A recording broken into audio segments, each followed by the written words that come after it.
Settling is not an option for me. Everything I desire is already mine. What if you can have it all? Because every day is for the girls.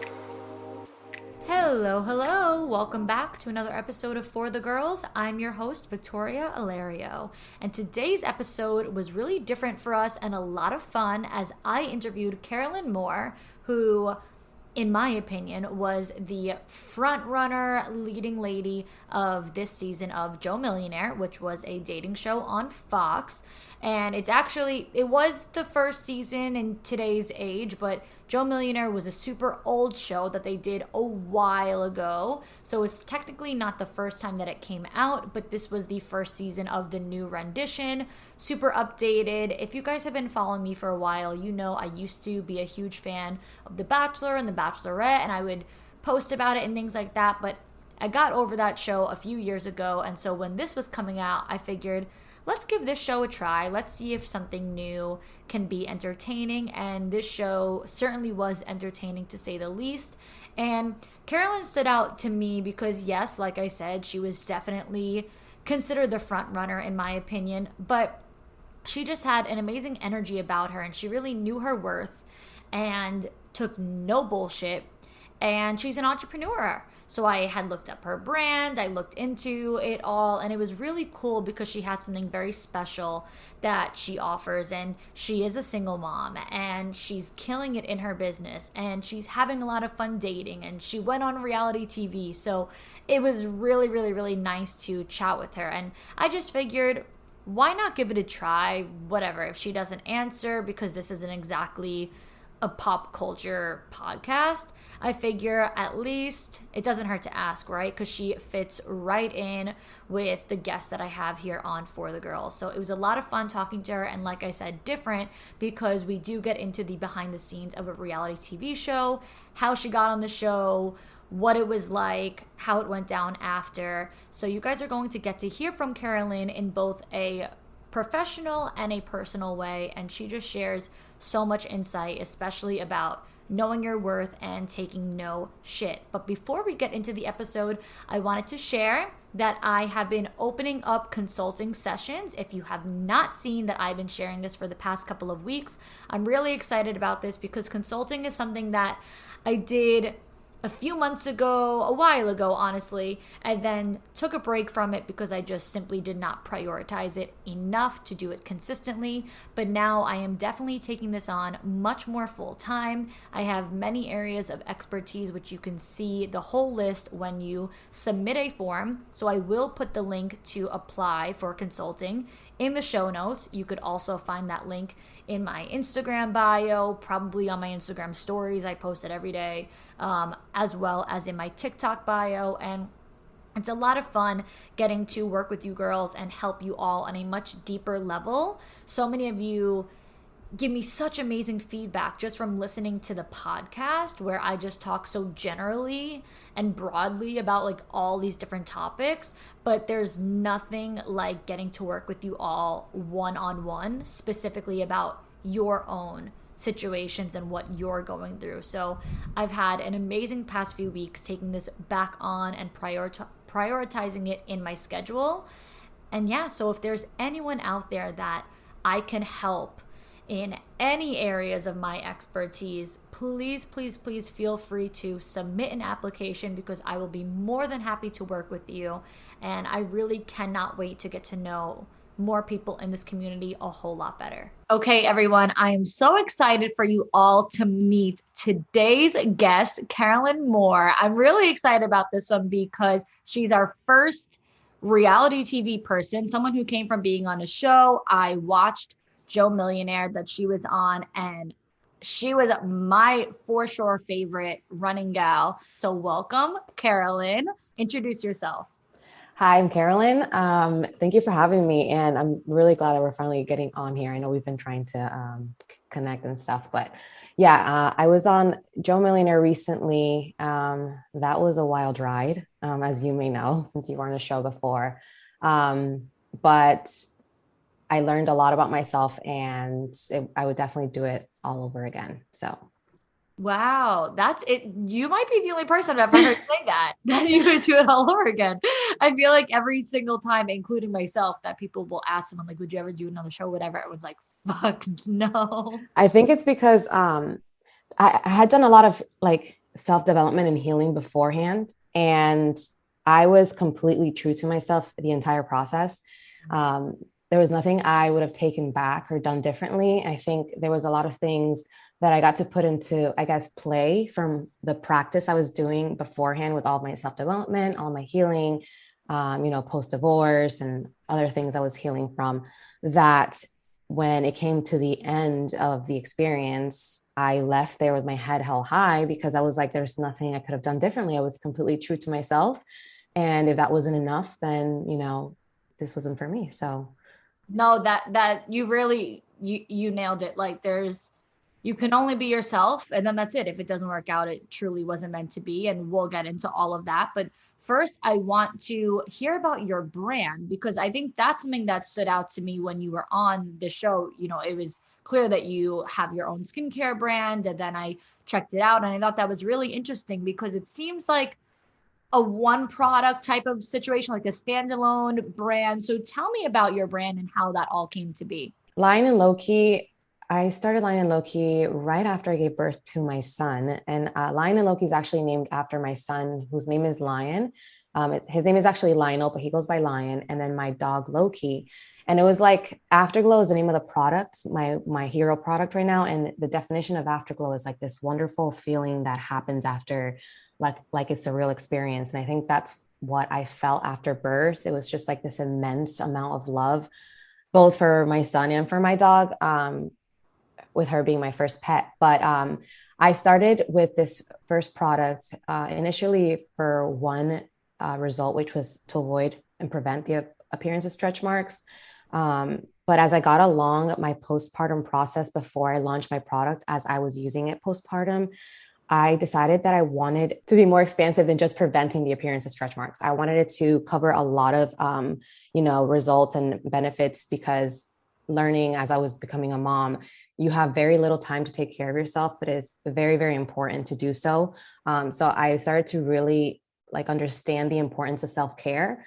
So when I launched my product about 3 or 4 months postpartum, I launched it with, the purpose of it being multi-use. So, to replace your moisturizer, your eye serum, and your night cream, and leave it at a really easy 3-step routine, which was to cleanse, tone, and to apply my oil. My serum. So, with using my serum, you're going to be able to, prevent the appearance of stretch marks and scars. It's good for hyperpigmentation, to even your skin tone. And it just gives you an overall glow. And that's pretty much where my business started, was just being able to share this gift of I want the busy modern woman to be focused on what they're doing, whether it's they're a corporate woman, they're an artist, they are an entrepreneur, they're a mom. I want them to be focused on their craft, but I also want them to know that they can't pour from an empty cup. So they have to take care of themselves first. And this is why I provided such a simple 3-step skincare routine. And that's kind of where it all started. Wow. So it truly started from your own personal experience. This wasn't something that you always imagined, this specific product, at least. It was something that came to be where you're just this is something I could personally use. And if this could help me, I know it could help others. And so you were able to transition into that, which is amazing. So was this your first entrepreneurial experience, or have you always been a business owner? Tell me about that.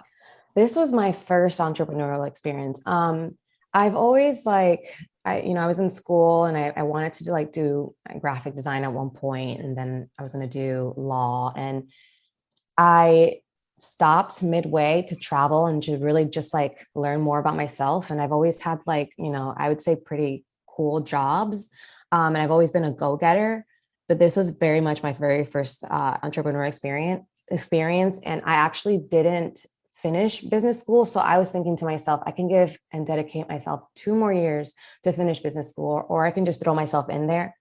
And that's always pretty much been how I've handled life, is just I'm hands-on learner.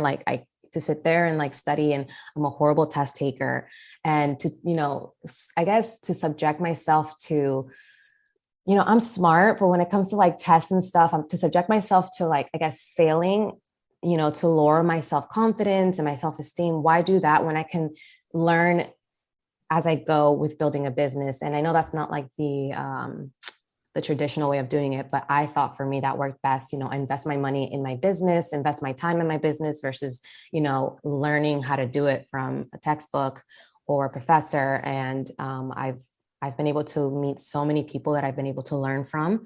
Yeah, that's pretty much how that whole entire journey started. Yeah. I just had this conversation with someone the other day where we were just talking about, I think it had to do with business and marketing and whatever. And I was saying, no offense to whoever's listening, I was saying like, it's actually quite bizarre that people study business in 2022 reading out of a 2001 textbook when it's so outdated. There's nothing about social media in these things. Like we live in a different world. Like you have to literally just get out there. I am very grateful for my college experience. I studied PR, which is totally different than doing business. But when it comes to business, doing things like this, starting a podcast, having a brand that it hasn't launched yet, but that I'm still reinvesting more and more and more and more and more into, realizing that it takes over a year for your brand to actually come out. I'm like, a textbook would have never taught me this shit. Right. I would have never learned this. And so just getting out there is the best thing. And it's funny because I was saying that to her as her daughter is about to go into college. And I'm like, but no offense, because your money is totally worth putting her in college. I'm like, put her in school, do it. But like, that's just my take on it. But we were literally just having this conversation because there's nothing like real world experience. So that's great. Would you say, because I know I could say for myself what partially my end goal was, but would you say that part of the reason why you went on Joe Millionaire was for like exposure and brand and things like that?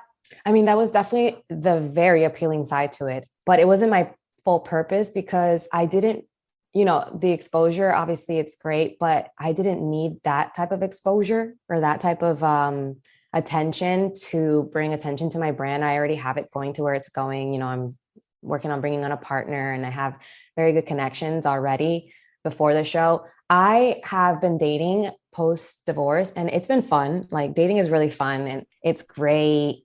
I am all about experiences. And I think that's why I took that route with my entrepreneurial journey is I wanted to be an experience. Apart from the finding love on TV is also the exposure. So why not, try this avenue of dating if I've tried the other avenues and I'm single and, it's kind of like going in blind. And I think my number one focus was actually just meeting, whether it was the people that I was with, like the girls, but also like meeting a partner that you could kind of have something in common with. Like we both were on a show, we found love and then cool. Like we get to talk about this for the rest of our lives, or at least for however long we're together, like we have that bond.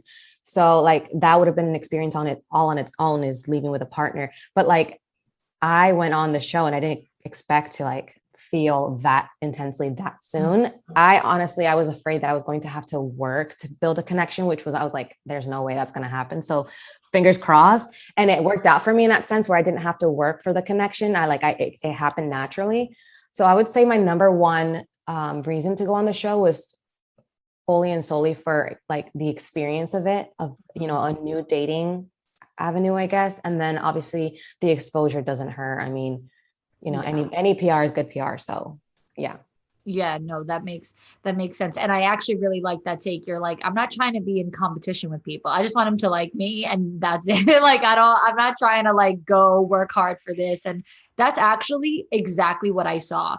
Of course, we very briefly talked about editing before we started recording. They could edit things however they want, but they cannot edit out an undeniable connection. And I think it was legitimately episode 1 where it was like all about you, like talk about main character energy. Like, yes, I am that bitch. Thank you very much. It was really between you and like one other person, but really you. But anyway, that's neither here nor there. We'll talk about that again in a second, but I want to go back to your business just for one more second, because is it like, do I classify you as a single mom because you're co-parenting with, but that still makes you a single mom, right? Yeah, the whole single mom thing, I honestly was thinking about this the other day. I guess I'm single and I'm a mom, so I'm a single mom, but I very much, yeah, I don't know the exact, I'd have to look up the definition. Right. When I think single mom, I think someone who is solely taking care of their son by themselves with no help from the other parent. But I mean, I am single and I'm a mom, so I am a single mom, I guess. Right. But yeah, my son's dad is very much involved in his life. They are best friends. Like he's very much as involved in my son's life as I am. So for the most part, you are a single mom and you are co-parenting with your son's dad, your ex-husband. But the reason why I bring this up is because I coach people, I mentor, I consult people, and I talk to thousands of girls over the years and women who are single moms. And the reason why, like more or less the excuse of why they don't go after the things that they want is because they are a single mom. They say, oh, well, because I'm a single mom, I can't do this, I can't do that. But I feel like I get the complete opposite from you, where it's like your son is your driving force. Like your son is your reason for the way that you work. Like you work super hard. Yes, because it's already in your spirit to begin with, but literally down to like naming your brand after your son, like everything, it feels like, relates back to that. So what advice would you give to moms or single moms, or really just anyone in general who's on their entrepreneurship journey, who has almost like the same sort of situation as you, where they have these reasons why they can't, but you see those reasons why you have to? Um, I don't take no for an answer. That's just how I like live my life. And where there's a will, there's a way. And I know there's a lot of things that happen, like whether you're a single mom or not, but like limiting beliefs, like with the self-worth that I've done, like my affirmations and like my healing and, all this self-development, like I just do not use the word I can't do, like I can't. Yeah. I don't think that way. I always think why not? Why wouldn't I do that?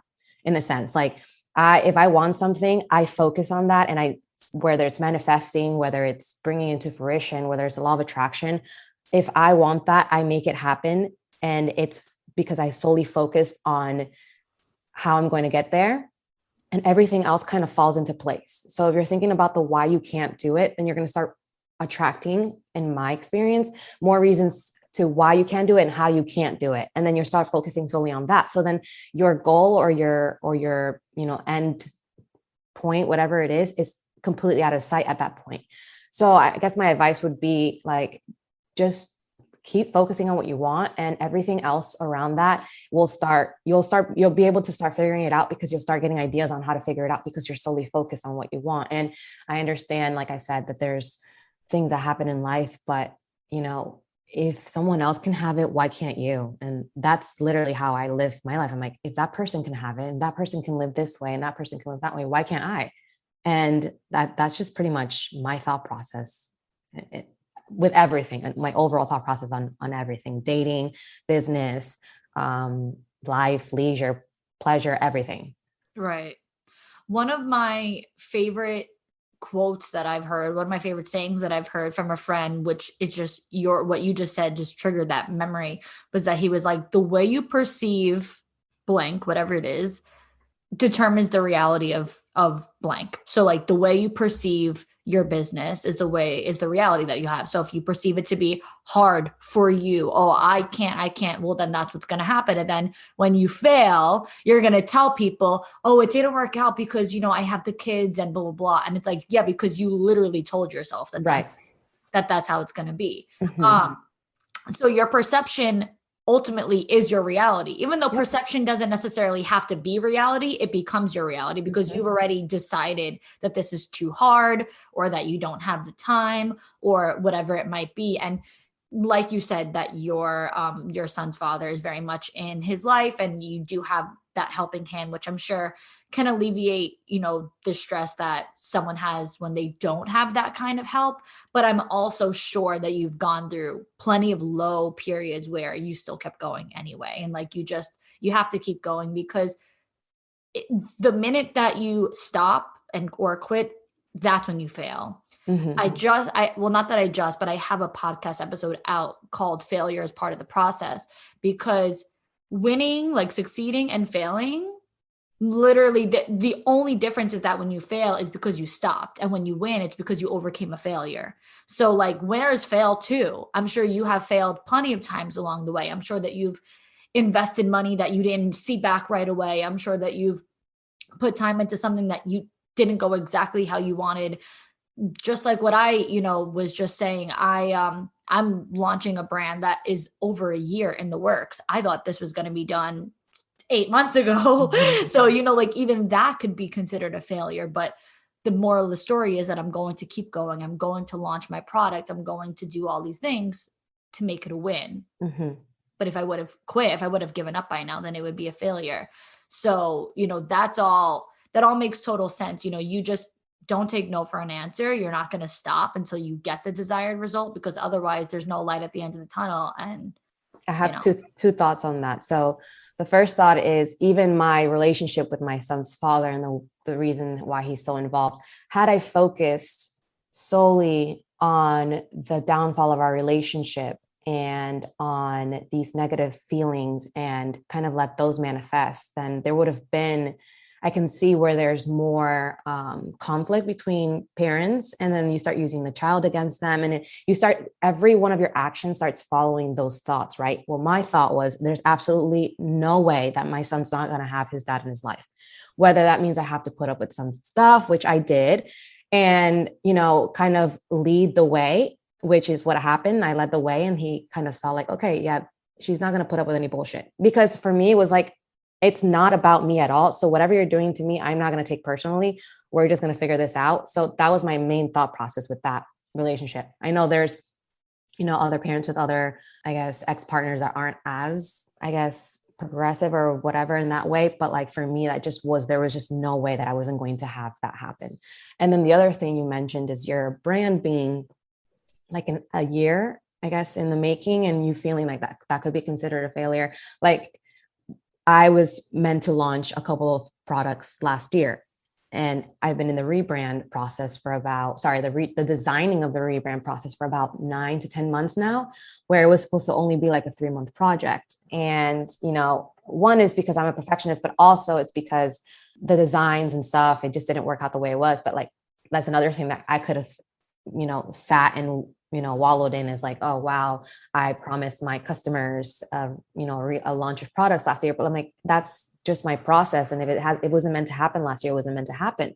And, I just finally got the final designs back, and I'm working to get all that finalized so I can send off to my manufacturers. And it's put my relaunch out a year, but I'm like, there's a reason why it didn't happen last year. There's a reason why it's going to happen, whether it's this year at the end of the year or the beginning of next. It's because that's when it's going to be at its most, I guess, successful. And that's where I shift my mind there. Mm-hmm. Every single thing happens exactly as it was meant to. There's a reason why. And that's like the quote where they say you could be grinding for 4 years with no results, and then your 5th year could be your best year yet. And like, that could be the reality of the situation. Like, we can have the most explosive launches now that it took a little bit longer, which just simply means it took a little bit more TLC, just took a little bit more love and care. And that's really it, so for the girls listening, I always tell you, like, you have to keep going. Let this be somebody else telling you, in case you're sick of hearing it from me. Okay. Yeah, definitely keep going. Definitely keep going. That's like it's like everything in business or in life. Like, I've learned business, for me, it's been great. It's just worked in my life, the way I see life, because you can't be an entrepreneur and you can't like ignore self-development. Like, you have to like constantly work on your self-development. You have to become self-aware about certain things that are putting a hindrance in yourself, because it's going to be putting a hindrance in your business. So like, I think business found me instead of me finding business, or the other way around, because I feel like that's like the best way I've been able to like become the person I am today. Obviously, also becoming a parent has made me like probably the best person I've ever been ever, because that also takes a lot of self-awareness if you're trying to raise a really good, kid, which I am. And I think with being a business owner, if you are a business owner and an entrepreneur, you have to You have to have your morning routine. You have to like be self-aware. You have to have that self-development. Like you can't ignore those things and then expect, I guess your business to flourish in a way. If not, I feel like you lose yourself in the midst of that rat race. Mm-hmm. Like you said, you can't pour from an empty cup. So Mm-hmm. you gotta focus on you. I have to ask before we transition over to some Joe Millionaire stuff. I have to ask, is your son as like persistent as you? Like, does he not take no for an answer? Uh-huh. I very much harbor that. Like I like very much like empower him to do that. So we do something called Montessori. It's like a way of education or like life. Like we do it at home, but he's also in a bilingual Montessori school. And it just very much like it just encourages like independence and self-resilience. And you'd have to Google what Montessori is. Like obviously I wouldn't be able to explain it as well, but like he's very much has a voice. Like if he doesn't want something, he makes it clear, but obviously in a very respectful way. And I never like, if he tells me something like, Mom, I really don't want that, I never go, well, you're going to have it. I go, okay, you don't want that. That's fine. Why don't you want it? And if he's like, okay, it's because of this. I'm like, okay, that's like, I just very much like have conversations with him on the daily as if he's an adult. And I definitely push for that, like independence and then that self-resilience. So yeah, he doesn't take, he figures it out. That's pretty much how it is. He figures it out. That's how I want to raise him. That's the best. I had to ask because hearing like how strong you are in it, I'm like, all right, her son is either exactly like her or not at all. He is. Now let's talk about Joe Millionaire. First, how did you end up on the show? Because similar to when I was on X on the Beach, it was season 1. So this wasn't something that I actively found because it's not like I even watched this show prior. They reached out to me. So I don't know if that's the same case with Joe Millionaire because this was the first season, right? Yeah. So they reached out to me on Instagram on my DM and it was like January of 2021. And I thought it was a spam or scam or whatever. But what's really funny is I don't think I've mentioned this on any other podcast just because it hasn't come up. But like my friends, so January 2021 is when they reached out to me. But my friends and I were drinking on an afternoon in June in 2020. And they were like, we should, this was after like 6 months after my divorce. They were like, we should nominate you for The Bachelor. And I was like, okay, cool. What's the scope of it? I, at this point, never watched The Bachelor at all, not one episode. And they explained it to me. I'm like, yeah, whatever, why not? And it was like 2 or 3 days later, they ended up reaching out. I was very close to going on, I think it was Matt's season of The Bachelor. Didn't work out, wasn't meant to be. But I don't know whether I was in some kind of like database or what, but they reached out to me in January. So at that point I had told them, they were considering me for the next season. So I was like, I'm going to wait on The Bachelor. We'll see what's going to happen with that. And they were like, this is going to be better than, it's going to be better than The Bachelor. And I was like, okay, well, I waited 4 months basically. And I got back to them around April of 2021. After I got out of this situationship that I was in. And I was like, are you guys still casting? And they were like, yeah, we are. They're like, can we get you on a call tomorrow, please? And I was like, yeah, sure. And then from there on, the process went on, but I didn't find out until like 4 or 5 days before I went off to start my quarantine that I was on the show. They were waiting. They were debating between a couple of guys for the second position. And one of them apparently was more compatible with me and the other one wasn't. So whichever one they chose was going to determine whether they were going to choose me or not. So that's why when I met him, that is the most interesting thing I've ever heard. Yeah. So they already had Steven set. They already had him because he was the millionaire, right? They had 2 guys that were debating for the second position. And then if they chose one guy that I wasn't compatible with, and obviously I wasn't going to be chosen, but the other guy that I was compatible with was chosen. Very, very interesting. Wait, now you saying that you were more compatible with one guy, was that the guy that you? So basically they had me build my guy from, but I don't know what it was, head to toe. That's what it was, head to toe.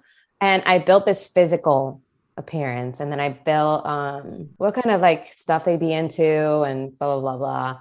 It's funny because the stuff that I was into, like the music and stuff was more like Steven, but like the physical was completely him. So when I saw him, like I almost laughed out loud. I was like, these mother, I was like, they knew exactly what they were doing. Like, yeah, it was hilarious. Like, that's why I was just like, okay, this is a joke. And then when it was like, he was like with me and him, like, I don't know if he like built his girlfriend, because it was like, we both looked at each other like what's happening. That's interesting. Like they were waiting to debate it on like you, almost like Steven, they were like giving all the girls, but then the other guy, they were like setting up to be like for you specifically.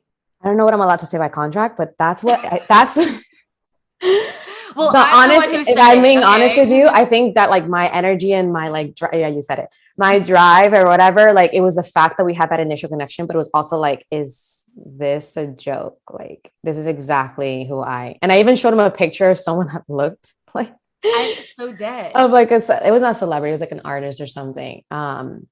Yeah, it's really, I'll have to show you the picture of the artist. It's really funny. That is so interesting. Wow, that is very interesting. So okay, yep. Good to know. Wow, they knew what they were doing. Oh, they're very good at their job. They knew what they were doing with you. So that's exactly it. You guys were literally like magnets from episode 1, day 1. We all saw it. There was no denying it. So me as a viewer watching from that all the way through, I felt blindsided. So I remember my mother and my grandmother, because I know you didn't watch The Bachelor at that time, but did you ever watch The Bachelor now? So yeah, so I watched it before I went on the show. I watched 3 or 4 seasons because I wanted like research. So we like grew up watching The Bachelor. We have given up on it over the years. You made the right choice going on a different show, because we felt like it was a breath of fresh air, because we stopped watching The Bachelor years ago, but we grew up like watching it, and it was always like, who steps out of the limo first? So like that was like a big like indication. I don't remember exactly how it went on. Like I don't remember, because there was like the 4 of you and it just kept like bouncing around, but we are all about like whose foot is going to come out of the limo first. And then I can't remember at what timing you came out, but I do remember us, the 3 of us, our jaw was like, oh, there's no motherfucking way. Like we were like, there's actually no way. Like my grandmother's like, all right, get the blonde girl off the screen. Not you, blonde. I know you're blonde. The other blonde girl. She's like, all right, let's go. Let's just like get to the point. We all were like, like this hype right now is making me laugh. Yeah, like, I love it. We were so like, moral of the story is I need to know if you were as blindsided as we were. Like, did you think that this was going to happen, or did you kind of see it coming? I mean, yeah. So when it happened, I was like, "Okay, am I done?" It was more like, "Am I done here?" I'm like, I've done my due diligence. Like, I put up with enough bullshit. Like, I'm ready to go, kind of thing. So it was like, I like when he said it, I was trying so hard not to laugh. I mean, we all watched the show. Like, the connections were completely different. So it's like, you chose someone because that would be more of like a twist than just going with, you know what I mean? Like your heart. So in that aspect, I was shocked, because I was just like, really? Like all this time was wasted. Like I could have gone home to my son, but like after the fact, I was like, it made sense. So yeah, I was in shock, but it made sense. If that makes sense. It's almost like he was choosing from a logistic route rather than from his heart. Because like you're saying, like, yeah, down the line, you realized it makes sense, but you literally realized that weeks, months later, after like a full analysis. Like he made that decision in a matter of like, what, 24 to 48 hours. Like it was almost as if he was instantly like, okay, logistically, XYZ, this all makes sense. Even though like I like this one more or whatever. I don't even know who liked who more, but at least from me as a viewer watching it, there was for sure a connection with both, but there was a romantic connection with one and a platonic connection with the other. Like just for me, because I'm single and I date all different guys and I have great connections with guys, but that, you can always remain good friends. And like, there's really never going to be anything like too romantic. And that's what I saw with the other pair. Like they were always like laughing. And I think he may have found her as, with absolutely no disrespect to her, she could be a wonderful person, but I think that he saw her almost as like the safer option. It was easier. And I don't mean easy anyone in the sense of like, oh, she's an easy girl. It was just easier for a guy who's simple and doesn't want to figure out life with you. Like there's a lot to figure out with you because you were so firm and like, you're like, well, this is my life. Like I have my ex in the picture in no other way other than the fact that like we have a child, like, and you could just see that it was like things that weren't going to come easy to him. It was just like, this is a lot to handle, which I'm so glad you watched before us getting on this call because like to have to explain this to you is harder, but like the fact that you watch it from a viewer's perspective, like, and you got that much, even through all of the cuts and edits and stuff, like it just is like, I'm just sitting back and listening, like nodding my head. Cause I'm like, yep. Yep. You could just tell. And I was a viewer who actually really thoroughly enjoyed the show. So like, I get invested into things when I care, like when I can connect with it, because if I didn't like the show, I would have given up in 2 episodes, but I went all the way through because I'm like, I'm going to watch this like fairy tale unfold. So I think for me, like it just was becoming very adamant that he was not a complex individual. He was a much simpler individual than you, with saying that in the nicest way possible. Like you have more layers to you from what I can see. And I think that it really intimidated him. Anyway, okay, so I get it. So you were shocked, but it all ultimately made sense. And I'm assuming like was that the end of it for you guys, or was there ever anything after? Yeah, there was. I mean, as predicted, he definitely reached out to me after they broke up, and we definitely spoke after. And I think that it all worked out how it was supposed to work out. When people refer to the show, they're like, oh, did you win or did you not? And I'm like, there's no winning with this. It's like you leave with someone if you're compatible with them or not compatible with. So basically it wasn't going to happen. Like it wasn't going to work out after, and it played out exactly how it was supposed to. He did me a favor by not choosing me. Like you said, it was just, he's wanted something completely different. He wanted something very simple, easy, surface level. And I live life, and like my main focus is like to have fun with the person I'm dating, with the people in my life. But like, there has to be more to that. And we talked afterwards, and it just wasn't, there was no more to that. And that's where I leave it at that. And I kind of had to cut ties at that point. That's interesting. Seeing it, I think also like seeing it in real life versus like seeing it like in a moment where like emotions are heightened, and now like you're seeing it from a place of like, you're like, when you're filming, you're in a bubble, which, kind of helps the whole, you falling in love thing. But when you are out, you're like talking to your friends about it, and you're thinking about it. And there's no like sitting in an interview and like, you know what I mean? I wish him the best. I don't know what his intentions were coming on the show, but like whatever happened. And it's just a very different situation. I think that that's something that we both have an understanding is like the whole experience. We know what it was inside and out. How did that breakup make you feel though in the moment? Like, we'll talk about in a second about how strong you were, but like, would you say that you just instantly, because like you said to him, like, can I go? Like, you showed that you were just over it, but were you like sad? Like, how did you feel about that? I think I was more angry than I was sad. I wasn't sad because I'm like, I've been there, done that. I've been through a divorce. Like I've had to leave someone that I thought I was going to spend the rest of my life with because it wasn't serving me or my son. It just wasn't a healthy relationship at all. So it wasn't like the sad part. It was just more of like confusion and shock and anger in if you've known my story from the very beginning, like literally from our first conversation, you knew my story, where I came from and what I've been through in a sense, what I come with. And it took you this long to make that decision. And he could have done me the favor of sending me home to my son. And I think that's what it was for me in that moment. It was just more like, I know my worth. I am who I am. This is my story. This is my life. And I wish we would have been able to kind of delve into more conversation away from cameras. But if you can't see my worth for what I am, then like, it was nice meeting you. Like, I wish you the best of luck and peace. Yeah. That's pretty much what it was.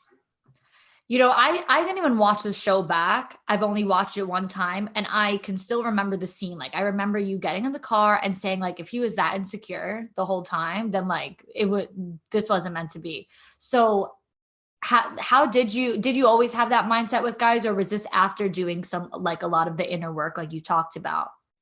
Yeah. I mean, I think by this point I had done so much inner work. Like I had, I've dated before, and then I've had to like end things with guys, and I've been very straightforward. I've been lucky that because I've done my self-development work, I haven't done any of the ghosting or any of that. Like I'm able to tell a guy straight up, like, it's not going to work because of this. And I'm hoping we can still remain friends. So I'm just I'm just like sure of myself. I know what I bring to the table.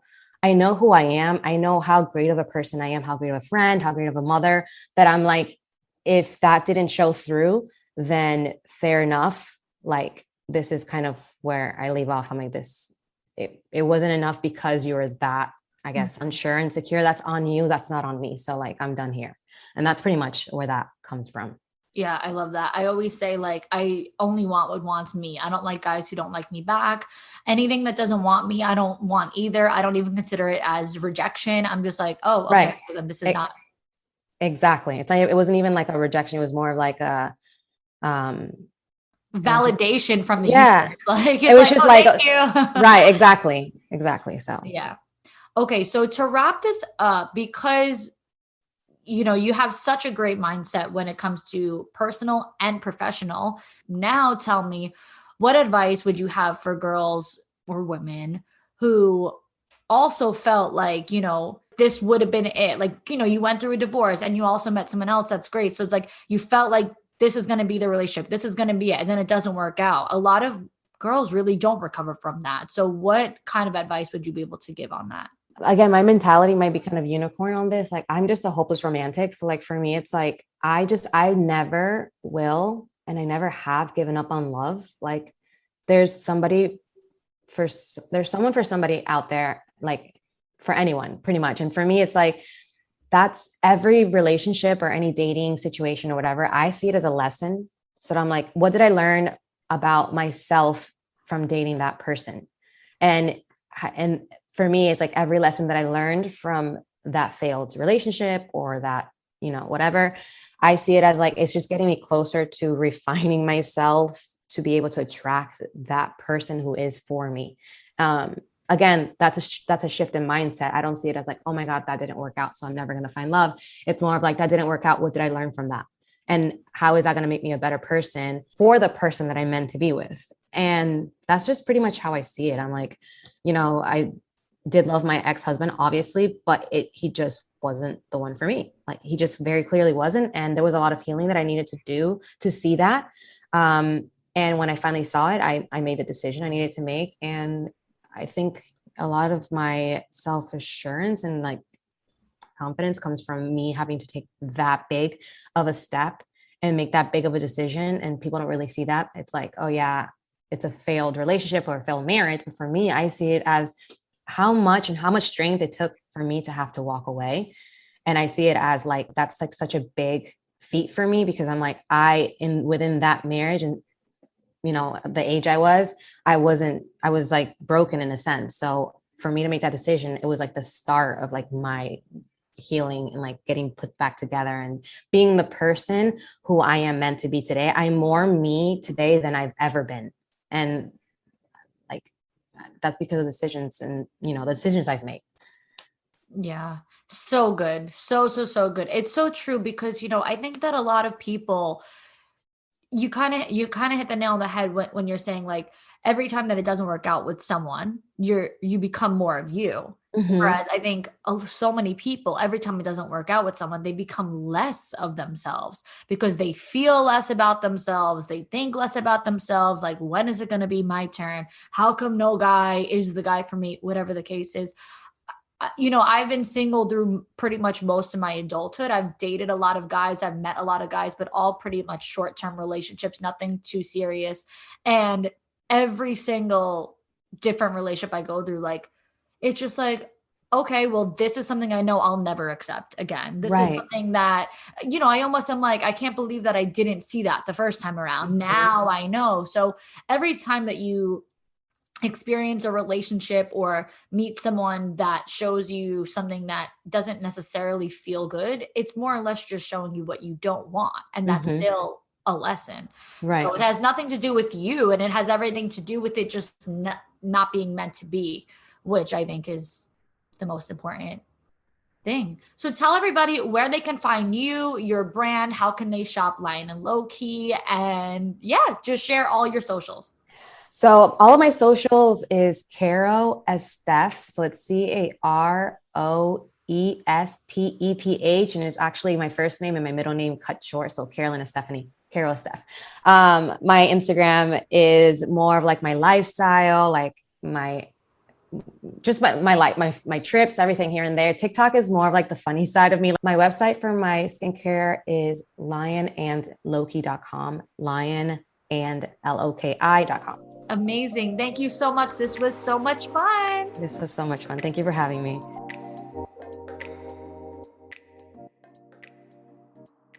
When the leaves start rustling, the pumpkins start plumping, and the scarecrows start crowing, you heed the call of fall, because you eat, sleep, and drink pumpkin at Dunkin'. So take your pick of pumpkin with delicious muffins, munchkins, and donuts, and pair them with a classic pumpkin spice signature latte or the ultra smooth pumpkin cream cold brew, topped with pumpkin cream cold foam, all so you can fall harder. America runs on Dunkin'. Price and participation may vary. Limited time offer. Terms apply.